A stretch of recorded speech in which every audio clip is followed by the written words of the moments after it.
नमस्कार, मैं हूं रविंद्र कुमार और आप देख रहे हैं न्यूज़ प्लस लाइव। आज हमारे साथ स्टूडियो में वो हस्ती मौजूद हैं, अनुराधा सिंह, जो किसी परिचय की मोहताज नहीं है। भले ही हमारे बिहार के लिए नामचीन नाम नहीं है, लेकिन हॉलीवुड में इन्होंने अपनी एक अलग पहचान बनाई है। आइए उनसे मिलते हैं, रूबरू करवाते हैं उनसे बहुत सारे विषयों पे, खास करके सिनेमा पे हम लोग चर्चा करेंगे। स्वागत है अनुराधा जी आपका हमारे कार्यक्रम में। तो अनुराधा जी बताइए, ये कैसे ये डॉक्टर का पेशा अलग और सिनेमा का व्यवसाय बिजनेस अलग होता है, तो डॉक्टर बनते बनते ये इस फील्ड में कैसे आ गए हैं? जी, हुआ यूँ कि अक्सर ज़िंदगी में दो तरह की चीज़ें होती हैं। एक होती है बाय चॉइस और एक होता है बाय चांस। मेरी ज़िंदगी में अक्सर चीज़ें बाय चांस हुई हैं जो कि मेरी चॉइस बन गई बाद में। हुआ यूँ कि मुझे ऐसा लगा, जब मैं मेडिकल के क्षेत्र में जाने लगी तो मुझे ऐसा लगा कि शायद ये क्षेत्र मेरे लिए उतना ठीक नहीं है, क्योंकि मैं बहुत सॉफ्ट हार्टेड इंसान थी।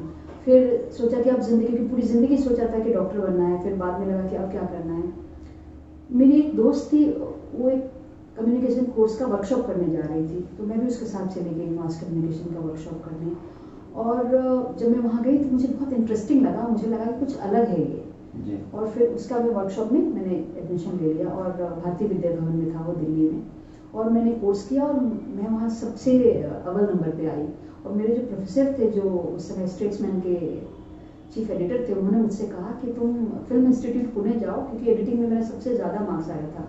उन्होंने कहा तुम एक बेहतर एडिटर बनने की तुम्हारे में क्षमता है, तुम वो कोशिश करो, या फिर रेणु सलूजा को ज्वाइन करो बॉम्बे जा करके। और इस तरह से मेरी जर्नी शुरू हुई सिनेमा की जगत में। अच्छा, एक छोटे से जगह से गया के आसपास की गांव से आप रहने वाली है, तो कितना मुश्किल होता है एक छोटे से शहर से बॉम्बे का सफ़र करना और फिर अमेरिका, इंग्लैंड, हॉलीवुड का सफ़र करना कितना टफ होता है? जी, मैं एक चीज़ ज़रूर कहना चाहूँगी कि जगह छोटी हो सकती है, सोच छोटी नहीं हो सकती है। तो और मेरे माता पिता और मेरी नानी ने जो ज़िंदगी में उन्होंने कहा कि अपना पंख लगाओ और अपनी उड़ान भरो, वो उन्होंने हमेशा मुझे ऐसा ही कहा। और उन्होंने कहा कि किसी के जैसे बनने की ज़रूरत नहीं है, खुद जैसा बनना चाहती हो खुद की जैसी बनो और जो करना चाहती हो वो करो। तो इस चीज़ से मुझे बहुत हौसला मिला और मैं बचपन से ही कुछ अलग करने की हमेशा ये चाह रहती थी, कुछ अलग करूँ। और मैंने एक चीज़ देखा कि स्कूल से कॉलेज में हर जगह मुझे लोग कहते थे तुम कुछ अलग डिफरेंट हो। मुझे लगता था कि कुछ ये हमेशा लोग डिफरेंट क्यों कहते हैं। मुझे एहसास हुआ बाद में कि मैं हर चीज़ को थोड़ा अलग तरीके से करती थी और प्रोबेबली शायद क्रिएटिव बेंड था मेरे माइंड का। जैसे जब मैंने ईमेल आईडी अपना बना रही थी 2000 में, जब पहली बार गूगल आया था, तो मैंने अपना गूगल ईमेल आईडी बनाया था greatfutureahead@gmail.com। लोग आज भी जब मैं अपना ईमेल आईडी लोगों को देती हूँ तो लोग कहते हैं ये डिफरेंट है। तो वो जो चाह थी ना अलग करने की, कुछ उसने मेरे को अलग करने का बहुत प्रोत्साहित किया और वो जगह के जो बाउंड्री था उसको तोड़ दिया उसने। और फिर अपने राज्य से बाहर, फिर अपने महाराष्ट्र में पहुंच के, फिर उससे अपने देश से बाहर हॉलीवुड में जाके, यूरोप में जा कर के, ऑस्ट्रेलिया में, इन सब जगहों में जाके मैंने काम किया। और बहुत खुशी हुई इस बात की कि मैं जिस जगह पे हूँ, जो काम कर रही हूँ, उससे ज़्यादा खुशी ईश्वर मुझे दे नहीं सकता था जी। अच्छा, आपकी एक फिल्म जो है ना ऑस्कर के लिए दी गई जी, उस फिल्म के बारे में हमारे दर्शकों को बताएं। जी, मेरी फिल्म थी स्लमडॉग मिलियनेयर। वो फिल्म ऑस्कर के लिए नहीं गई, 8 ऑस्कर जीत के लिए आई। 10 ऑस्कर नॉमिनेशन थे और 8 ऑस्कर जीता। उस फिल्म ने मेरे करियर का ग्राफ बदल दिया, करियर की जर्नी बदल दी। उसने मुझे दिशा दिया, उसने मुझे आप कहेंगे कि एक जगह जाने का मुकाम बताया उसने। तो उस फिल्म ने मेरी सोच को और भी, दायरा को और बढ़ा दिया और फिर मुझे लगा कि और अच्छा भी हम कर सकते हैं।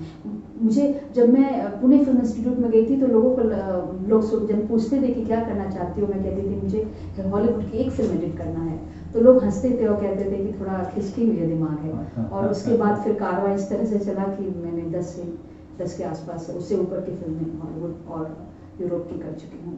अच्छा, लॉकडाउन में लोगों के पास काम नहीं था, लोग बैठे हुए थे, लेकिन मुझे जहाँ तक पता है कि इस लॉकडाउन में बॉम्बे छोड़ के आप घर भी आ गए हैं, यहाँ पर भी बैठ कर के आप काम कर रहे हैं और आपके पास विदेशों की बहुत सारी फिल्में आई हुई है एडिट करने का, यहाँ भी ऑनलाइन एडिट कर रही हैं, ये सब कैसे हो रहा है?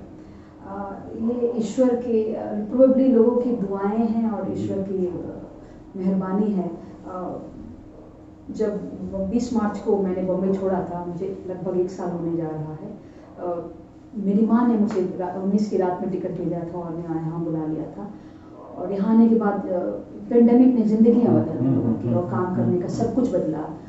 उस बीच में अचानक, जिनके साथ मैंने एक पिछले 2 फिल्में और कर चुकी थी, एक ब्रिटिश डायरेक्टर थी, उन्होंने कहा कि कुछ प्रोजेक्ट्स आ रहे हैं, अगर मैं उसमें इंटरेस्टेड हो गया। वो प्रोजेक्ट्स थे एक्चुअली यूनाइटेड नेशन से रिलेटेड थे, थिंक इक्वल के लिए, बच्चों को और समाज में लोगों को कैसे एक तरीके से सोचने की दिशा दी जाए कि कैसे लोग लड़के और लड़की को एक जैसा सोचें, उनको कैसा एक जैसा व्यवहार दें। उससे रिलेटेड कुछ फिल्में आई थी, तो उन्होंने पूछा कि मैं तुमसे करवाना चाहती हूँ, तुम इंटरेस्टेड हो क्या करने में? मुझे लगा कि फिर अगेन एक सोशल कॉज पे का काम करने का मौका मिल रहा है, वो भी कोरोना टाइम में। और लेकिन बिहार में थोड़ा इंटरनेट की दिक्कत थी, तो पटना आई मैं, वो अपने गया से यहाँ पटना आई मैं और यहाँ पे काम करना शुरू किया। यहाँ इंटरनेट की बहुत अच्छी फैसिलिटी मिली और बिहार में रह के मैंने रोज रात को जग करके, पूरी रात जग करके, क्योंकि ब्रिटिश टाइम पे मुझे काम करना पड़ता है, जग करके सारी फिल्में की मैंने। और उसमें से एक फिल्म मेरिल स्ट्रिप और हेलन मिरन की भी थी, जो कि मेरा एक अरमान था उनके साथ काम करने का मौका मिला। तो मैं यही कहना चाहूँगी कि वो कहते हैं ना, हर ख्वाहिश पूरी हो ये ज़रूरी तो नहीं, फिर भी सपनों की आदत बुरी तो नहीं। बहुत अच्छी बात कही आपने। और जहाँ तक मुझे पता है, इस पहले भी आप कई सम्मान पा चुकी हैं और डॉक्टरेट की उपाधि से भी आपको नवाजा गया है, तो उसके बारे में भी हमारे दर्शकों को थोड़ा सा बताएं आप। जी, मेरे स्कूल जो कि वनस्थली विद्यापीठ है, जहाँ मैंने 10 से 11 साल की पढ़ाई की है, क्लास 3 से क्लास 12 तक, उस स्कूल से मुझे एक दिन फ़ोन आया कि वो मुझे ऑनररी PhD देना चाहते हैं। तो पहले मुझे विश्वास नहीं हुआ। मैंने 3 बारे में किया हुआ है, 3 अलग अलग विषयों में। तो फिर मैं अपने स्कूल गई थी 2018 में। मैं वहाँ पे स्कूल ने मुझे ऑनररी PhD डॉक्टरेट की उपाधि दी। और जब मेरा नाम पहली बार डॉक्टर अनुराधा सिंह करके दिया गया, मेरे आंखों से आंसू नहीं रुक रहे थे। और मैंने अपने स्कूल के स्पीच में वही कहा था कि जिस चीज़ से मैं जितना भागती रही, एक डॉक्टर बनना चाहती थी, वापस डॉक्टर की उपाधि मिल गई, तो उसने मेरा साथ नहीं छोड़ा। तो बहुत खुशी हुई, उन्होंने मेरे काम पे, मेरे करियर पे मेरे को ऑनररी PhD दी है। तो ऑलरेडी फिर फाइनली आप डॉक्टर बनी के, डॉक्टर की उपाधि आपके साथ लगी है, जिससे भाग रही थी वो फिर हो ही गया वो ना जी। मैं एक चीज और आपको बताऊं, वहाँ मैं उसमें डॉक्टर बनती तो शायद न्यूरो सर्जन बनती मैं, और वहाँ भी काटने का काम करती। यहाँ भी काटने का ही काम वहाँ शरीर के हिस्सों को काटना होता, यहाँ सिनेमा के पार्ट को, दृश्यों को काटना, यहाँ बेहतर बनाने के लिए काटती हूँ। चलिए, बहुत अच्छी बात है। एक चीज और बताइए अनुराधा जी, आपकी कुछ फिल्में विवाद के शिकार भी हुई, वो ऐसा क्यों? क्योंकि आप तो कुछ अच्छे मनसे के लिए फिल्म बना रही थी कि बच्चों का कल्याण हो, सोशली आप वो चीज कर रही थी, है ना, तो उसका फिर इस तरह का क्यों? हमने वो फिल्म बनाई थी, मुझे याद है मेरे डायरेक्टर ने और प्रोड्यूसर ने 27 जुलाई की रात में मुझे फ़ोन किया था। उन्होंने कहा था कि मैं फिल्म बनाने आ रही हूँ 2013 में, क्योंकि घटना 2012 की थी। उन्होंने कहा, मेरा जन्मदिन आता है 29 जुलाई को, तो मेरे अपने प्लान्स थे कुछ, पर उन्होंने ये बात कही थी कि ये फिल्म मैं दुनिया की औरतों को रेप से बचाने के लिए बनाना चाह रही हूँ। और उन्होंने कहा, अगर तुम मेरा साथ दोगी, मैं ये फिल्म कंप्लीट करूँगी। उस पर मैंने अपने बर्थडे के सारे प्लान्स बदल दिए और इस फिल्म को करने के लिए मैंने तैयार हुई। और मेरी ज़िंदगी का सबसे कठिन फिल्म है ये। इस फिल्म के बारे में हम कहते थे कि जितनी भी चीज़ गलत हो सकती थी या गलत जा सकती थी हमारी ज़िंदगी, जितनी कठिनाइयाँ आ सकती थी ये फिल्म बनाने में, उससे भी ज़्यादा कठिनाई आई है। कई बार मुझे लगता था कि आखिर मैं इतनी मुसीबत और परेशानियों को क्यों झेल रही हूँ, पर फिर मुझे लगता था कि इस समाज में बदलाव करने के लिए कुछ ना कुछ तो करना ही पड़ेगा। तो फिर मैं कदम बढ़ाते थे हम लोग उस फिल्म की तरफ। हमने उस फिल्म को पूरी कोशिश की कि फिल्म किसी भी तरह से कंट्रोवर्सी में ना जाए, क्योंकि जब आप एक अच्छी सोच और अच्छी राय से एक चीज़ करते हैं तो आप उम्मीद रखते हैं कि हर चीज़ उसमें अच्छा होगा। तो बट कुछ चीज़ें डेफिनेट होती हैं, लिखी होती हैं, और कुछ लोगों का इंटेंशन भी दूसरा होता है, कुछ और करना चाहते हैं। अनफॉर्चुनेटली कुछ गलत इंटेंशंस के लोगों की वजह से हमारी फिल्म में गलत चीज़ों को हाईलाइट करके गलत जगह पे चली गई। बट ये फिल्म बहुत प्यार से, बहुत दिल से और बहुत खून पसीने से बनाई गई है, ये सोच करके कि एक लड़की भी अगर रेप से बचती है तो हमारा ये फिल्म बनाना वर्थ है। तो समाज में कुछ सुधार के लिए, औरतों की सुरक्षा के लिए हमने ये फिल्म बनाई थी, लोगों को ये बताने के लिए कि आखिर रेप करने के पीछे क्या माइंडसेट होता है लोगों का। उसके लिए जिन्होंने रेप किया उनका स्टडी करना जरूरी है, उनके दिमाग को पढ़ना जरूरी है, उनके दिमाग को समझना जरूरी है और आपके सामने प्रस्तुत करना जरूरी है कि देखिए चीजें अगर होती हैं तो क्यों होती हैं और इनको अगर रोका जाए तो किस तरह से प्रयास करने चाहिए, है ना। तो हमने वो सोच के फिल्म बनाई थी और उम्मीद है कि कभी ना कभी ये फिल्म जरूर दिखाई जाएगी, लोग देखेंगे और पसंद करेंगे और हमारे उस प्रयास को आगे एक जिंदगी मिलेगी जिसके लिए हमने सोच के बनाया था। जी बिल्कुल, बहुत अच्छी बात है। तो वो फिल्म रिलीज नहीं हो पाई? हिंदुस्तान में नहीं हुई है, बाकी जगह हुई है। उस फिल्म को करीब 29 अवार्ड मिले हैं इंटरनेशनली। जी, इंक्लूडिंग पीबॉडी अवार्ड जो कि अमेरिकन नेशनल अवार्ड के इक्विवेलेंट होता है। तो सारी जगहों पे चली और अपने इंडिया में इस फिल्म को? हिंदुस्तान में नहीं अभी तक, मगर मैं सोचती हूँ अगर सरकार ने कुछ भी सोच के इस फिल्म को बैन किया है तो उचित होगा, क्योंकि नाम क्या था उस फिल्म? फिल्म का नाम था इंडियाज डॉटर। तो सरकार ने जो भी सोच के किया होगा देश के लिए अच्छा होगा, क्योंकि देश से बढ़ के कुछ नहीं होता। हाँ बिल्कुल बिल्कुल, पहले देश उसके बाद आपकी कोई पहचान नहीं है। अगर आपसे आपका पासपोर्ट ले लिया जाता है, आपकी कोई पहचान नहीं है, फिर आप नो मैंस लैंड में हैं। तो सबसे ऊपर देश है, उसके ऊपर कुछ है, उसके बाद ही कुछ है। तो इन फ्यूचर आगे क्या प्लान है आपका? मैं अपनी पहले फिल्म बना रही हूँ अभी और उम्मीद करती हूँ कि कंप्लीट होगी। मैंने as a producer and as a director. अच्छा, नाम क्या होगा फिल्म का? आपको पता चलेगा जल्दी मालूम चलेगा। और मैं काम करके दिखाने में बिलीव करती हूँ, अभी बातें करने से फायदा नहीं है। आने वाले वक्त में आपको सबसे पहले बताऊंगी। जी बिल्कुल। अच्छा, यहाँ अभी काफी दिनों से आप बिहार में हैं, ठीक है ना। तो हमें लगता है कि काफी बरसों के बाद आप बिहार आई होंगी जी। तो बिहार का अनुभव कैसा रहा आपका? किस रूप में?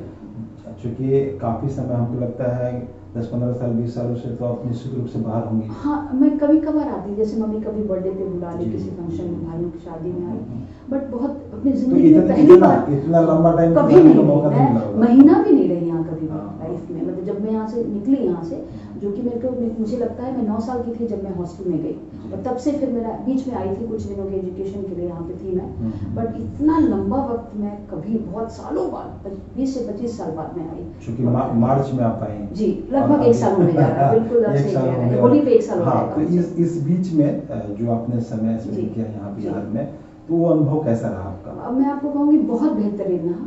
यहाँ के लोगों का जो लगाव और अपनापन है वो बहुत खूबसूरत है। प्लस यहाँ पर एक जो अपनी होती है अपनी मिट्टी की खुशबू, वो बहुत अच्छा है। यहाँ पर लोगों में आगे बढ़ने की बहुत अच्छी सोच है, लोगों में आगे, उनको एक दिशा निर्देश की जरूरत है ना। उनको और किसी चीज़ की कमी नहीं है, बस उनको कहते हैं ना, आप एक सही राह और सही आप उनको तरीका बताएं। और बहुत खूबसूरत लोग हैं, बहुत अच्छे लोग हैं। मुझे जिस तरह से भी जहाँ भी लोगों से आपसे मुलाकात हुई बहुत बेहतरीन लगा, बहुत अच्छा लगा कि और जो अपनापन होता है ना, वो बहुत ज़्यादा महसूस हुआ यहाँ पर। और हर तरीके से छोटे आदमी से बड़ी चीज़ों के लिए मैंने देखा यहाँ लोगों ने बहुत मदद की है। बिल्कुल। एक चीज़ और हम जानना चाहेंगे आपसे, आप हॉलीवुड की फिल्में एडिट कर रही हैं, अब आने वाले समय में आप डायरेक्टर भी बन रही हैं, अच्छी कैमरामैन भी हैं आप, कैमरा सेंस भी आपके पास बहुत बेहतर है। तो हमारे बच्चों को जो यहाँ पटना में एडिटिंग सेक्टर में है या कैमरा के सेक्टर में है, उनको अगर आपसे कुछ सीखने का मौका मिले, तो कहा ही जाता है कि अगर आपके पास ज्ञान हो तो उसको बांटने से वो बढ़ता है। तो क्या अपने ज्ञानों को उन बच्चों में आप बांटना पसंद करेंगे?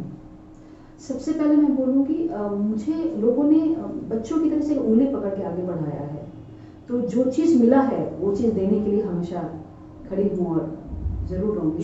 चूंकि क्या है ना, आप जिस लेवल पे, जिस ऊंचाई पे चली गई हैं, और जाहिर सी बात है कि आपका मार्गदर्शन किसी को यहाँ पे मिल जाता है पटना में, तो निश्चित रूप से उसके लिए वरदान साबित होगा वो क्षेत्र में, ठीक है ना।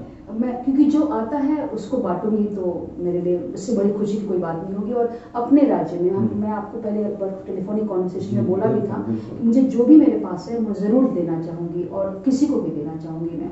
और क्योंकि मुझे भी सिखाया गया है, मैं सीख के नहीं आई, तो मुझे चूँकि सिखाया गया है मैं सिखाना चाहूँगी। और मैं चाहूँगी कि जिसको भी मैं जिस तरीके से भी बता सकूँ, समझा सकूँ, कर सकूँ, दे सकूँ, ज़रूर दूँगी मैं, क्योंकि फिर वो लेगेसी चलती रहेगी। और बिहार का चूँकि क्या है ना कि ये आपका इंटरव्यू जैसे ही हम रिलीज करेंगे, छोड़ेंगे यहाँ से, तो बहुत लोगों का ये आने वाला है मेरे पास कि सर हमको भी मैडम से अभी देखिए हमारे एडिटर हाथ उठा रहे हैं कि हम भी हैं तो आपको तैयार रहिएगा कि उनका मार्गदर्शन करने के लिए। नहीं जरूर, मैं आपको बताऊँ, मुझे लोगों ने बच्चों की तरह सिखाया है, बेटी की तरह।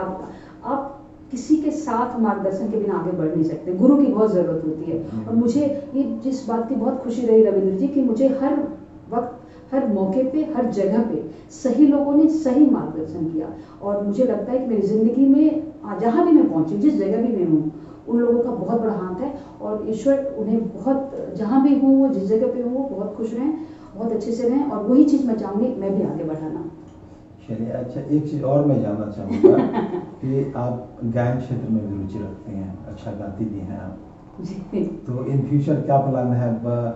एडिटर हैं आप, अच्छी कैमरामैन हैं आप, प्रोड्यूसर बन रही हैं आप, डायरेक्टर बन रही हैं, तो क्या अपनी फिल्म में गाना भी आप गाएंगे? क्या इरादा है? जब मैं इंडस्ट्री में आई थी मैं अपने स्कूल में गाया करती थी और लोग कहते थे कि अच्छा गाया करती थी। मैं लीड गिटारिस्ट भी हुआ करती थी। बट जब मैं बॉम्बे आई तो मुझे लोगों ने बताया कि बहुत सारे नाव पे पैर रखूंगी तो गिरने के चांसेस बहुत ज़्यादा हैं। ऐसा कहा और मैं प्रोबेबली म्यूज़िक के क्षेत्र में जो उस समय जो स्ट्रगल चाहिए था, मैं शायद उतनी तैयार नहीं थी। तो मैंने डिसाइड किया कि मैं एडिटिंग को चूज करूँगी। मुझे एडिटिंग बेहतरीन, मतलब मुझे लगता था कि मैं एक लाइफ क्रिएट कर रही हूँ जब मैं एडिटिंग टेबल पे बैठती हूँ। तो मुझे लगा कि शायद म्यूज़िक में मैं उतना कर नहीं पाऊंगी। हालांकि लोगों ने बहुत मुझे बोला और ज़िंदगी भर बोलते रहे। जब 25, मुझे इस साल एग्जैक्टली 25 साल हो गए फिल्म इंडस्ट्री ज्वाइन किए हुए, हमेशा लोग कहते हैं कि अपना एल्बम कब लेके आ रही हो। तो कहते हैं ना, वो गाने का एडिटिंग ने मेरा कर्म क्षेत्र मुझे देता है, पर गाना मेरे अंदर से निकलता है। मैं 9 साल की थी जब मैंने अपना पहला गाना खुद कंपोज किया था अपने स्कूल में। 9 साल या 12 साल की थी मैं। तो वो गाना अंदर से निकलता है, वो अंदर की चीज़ है वो शायद। तो हम चाहेंगे कि जरा वो गाना आप हमारे दर्शकों के लिए एक बार गुनगुना दें। वो गाना कि कोई दूसरा गाना में चलेगा? नहीं, वही गाना जो आपने 9 वर्ष में खुद कंपोज किया था, उस गाने को आप हमारे दर्शकों के लिए एक बार गुनगुना दें।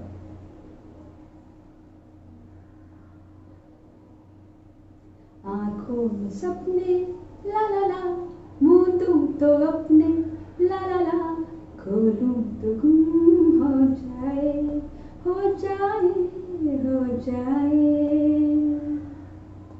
वाह, सही में तो नहीं किया जा सकता है कि किस क्षेत्र में अब आप डॉक्टर बनने के लिए गए, बन गए एडिटर, बन गई कैमरामैन, बन गई डायरेक्टर, अब आप सिंगिंग भी आप इतनी अच्छे से गा रही हैं कि वो लगता ही नहीं है कि कोई आम आदमी गा रहा है। चलिए, ऐसा लग रहा है कि ईश्वर ने जो आपको दिया है, हाँ, वो कूट कूट करके दिया है, टैलेंट भरा हुआ है। ऐसे भी बिहार के बारे में कहा जाता है कि यहाँ के लोगों के अंदर जो है ना, टैलेंट भगवान कूट कूट करके दिया है। मैं आपको एक बात बताना चाहूँगी। मेरी नानी की अंतिम इच्छा थी जाने से पहले, 2017 सितंबर में वो चली गई। मेरी आंखें भर जाती हैं क्योंकि जब मैं पैदा हुई थी तो मैं उसके हाथ में पैदा हुई थी, और जब वो गुजरी तो मेरे हाथों में ही गुजरी। उसकी बहुत इच्छा थी कि मैं एक एल्बम बनाऊँ अपना, बिकॉज उसको मेरी आवाज़ बहुत पसंद थी। तो इसके लिए मैंने उसकी याद में उसको ट्रिब्यूट करते हुए, मैंने गला बनाया है, ट्रिब्यूट करते हुए मैंने एक एल्बम बनाया है जिसको मैं कोरोना खत्म होते ही लॉन्च करूँगी, बिकॉज कोरोना की वजह से थोड़ा डिले हो गया है। तो ये रविंद्र जी को जो मैं आपको सुनाया है वो उसी के लिए मैंने उसी को ट्रिब्यूट करते हुए एक करियर तो शुरुआत करने का ईश्वर ही जानता है उसमें क्या होगा नहीं होगा। बहुत खुश हूँ जो भी करियर दिया ईश्वर ने, बट एक गाना अपनी नानी के लिए जरूर एल्बम लॉन्च करूँगी। तो गाना वो तैयार हो रिकॉर्ड चुका कर है? चुकी हूँ जी, सिर्फ Record- शूटिंग करना बाकी है, शूटिंग शूट करना करके बाकी उसको है। लॉन्च करना बाकी है। चलिए, तो हम लोग को बेसब्री से इंतजार होगा जरूर। उस गाने का कि जरूर, जल्दी वो आए और जरूर। हम लोग देखें, जरूर उसको जरूर सुने। जरूर। और एक चीज और हम कहना चाहेंगे कि हमारे जो दर्शक हैं, जो आपको देख रहे होंगे कल जी या जब भी हम इसको जी। रिलीज करते हैं, जी। तो उनके लिए आप कुछ कहें। मैं हमेशा ये कहती हूँ और ये मेरी सोच रही है कि हैव अ ड्रीम, सपने देखना बहुत ज़रूरी है, बिकॉज वही सपने हमको आगे बढ़ने की प्रेरणा देते हैं और उनको सच करने की, ज़िंदगी में किसी जगह पे पहुंचने की ताकत देते हैं। तो सपने ज़रूर देखिए और उन्हें पूरा करने के लिए हर वो मेहनत, हर वो ज़रूरत जितनी भी आप कर सकते हैं आप ज़रूर करें। उसके लिए ना कोई शॉर्टकट होता है, ना किसी तरह की रुकावट होती है। आप जिस दिन उड़ने की कोशिश करेंगे आपको अपने आप विंग्स भी मिल जाएगा और हवा भी उसी दिशा में चलेगी जहाँ पहुँचना चाहते हैं आप पहुँचेंगे। तो उसको कभी मत रोकिए, क्योंकि ना तो वो किसी जगह से, न राज्य से, न देश से, न किसी भी तरीके से वो रुकती नहीं है, क्योंकि मेरिटोक्रेसी कहते हैं, मेरिट, वो मेरिट से जाती है। इसलिए वो उसको आप कभी ना रोकिए, किसी भी तरीके से, कहीं भी हो आप ज़रूर उसको आगे रखें। बहुत अच्छी बात है आपने कही, और निश्चित रूप से हमारे जो दर्शक देखेंगे इस कार्यक्रम को, उनसे आपसे बहुत प्रेरणा मिलेगी उनको। और समय का अभाव होता है, तो फिर नेक्स्ट टाइम में हम लोग इस चर्चा को जारी रखेंगे। और आपने अपना बेशकीमती समय हमारे को दिया, उसके लिए हम बहुत आभारी हैं। आपका बहुत बहुत धन्यवाद। आपका दिन शुभ हो। Thank you so much. आपका